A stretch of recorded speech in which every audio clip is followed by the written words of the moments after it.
అసలు ఎంత బాధతో చెప్తున్నానంటే, అసలు నిజంగా మాధవి అనే అమ్మాయి, మను వాళ్ళ బాబు పేరు.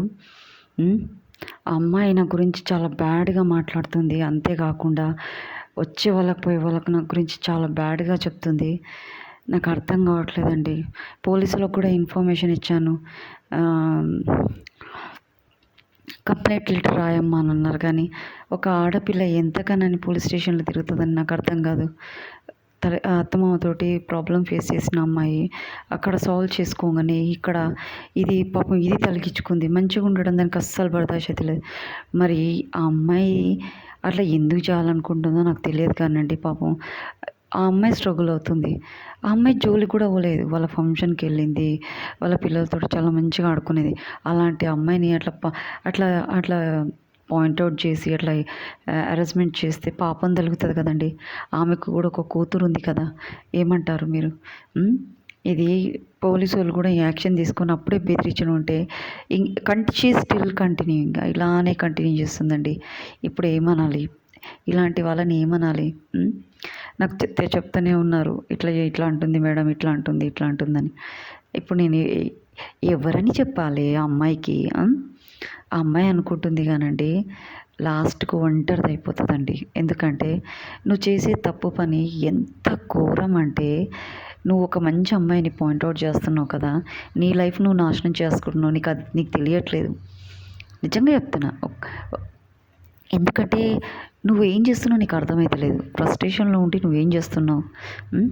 నీ పిల్లల జీవితం నాశనం చేస్తున్నావు. నీ భర్తని అతని మొత్తం మైండ్ అంతా పాడు చేసి నీ చేతులారా నీ సంసారాన్ని నాశనం చేసుకుంటున్నావు. నలుగురిలో చెడ్డ పేరు తెచ్చుకుంటున్నావు. నీకేమనిపిస్తలేదు. ఇప్పుడు చేసే వరకు ఏమనిపించదు. చేసిన తర్వాతకి అంతా అయిపోయాక నువ్వు ఒంటరిదానివి అయినప్పుడు అప్పుడు తెలిసి వస్తుంది నీ లైఫ్ విలువ. నువ్వు స్ట్రగుల్ చేసినా నేను అందరికీ మంచి చేస్తా, మంచి చేయాలి, మంచిగా ఉండాలని కోరుకుంటా కాబట్టి ఆ భగవంతుడు చెడు చేస్తే అవుతుందేమో కానీ నువ్వెంత చేసినా ఎంత పీక్కున్నా ఏం కాదు. నాకు ఆ నమ్మకం ఉంది. నాకు ఎవ్వరు సపోర్ట్ లేరు అనుకోకు. కానీ నువ్వెంత డిస్టర్బ్ ఉన్నావు అని నేను కంట్రోల్ చేసుకుంటున్నా. అంతేగాని ఇక నేను దిగినానుకో నువ్వు లోపలైతావు. నీ ఇష్టం అమ్మ. ఒక ఆడపిల్లగా నువ్వు ఒక ఆడపిల్లవని ఆలోచించి నేను ఇంకా ఓపిక పడుతున్నా నేను. నువ్వు ఇట్లానే చేసినావు అనుకో నీ లైఫ్ నువ్వు నాశనం అవుతావు. కేసు అవుతుంది గలీజ్గా. పిల్లలకు కూడా రిమార్కే అది. నువ్వు అనుకుంటున్నావా? ఇప్పుడు నువ్వు స్కూళ్ళల్లో జాయిన్ చేస్తే అది రిమార్క్ ఉంటుంది. నెట్లో కొడితే అది పెట్టేస్తున్నారు ఇప్పుడు.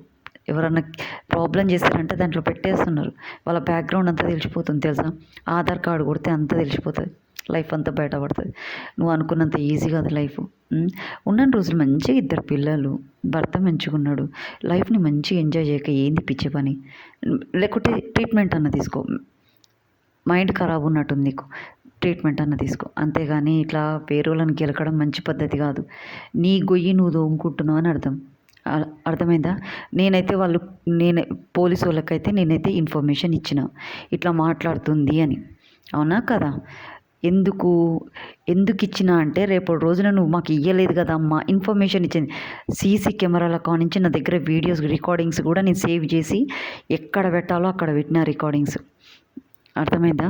నువ్వు అనుకుంటున్నావేమో మొత్తం ఎక్కిపోతావు. నీ ఇష్టం. ఇంతకంటే నేను ఎక్కువ చెప్పదలుచుకోలేదు.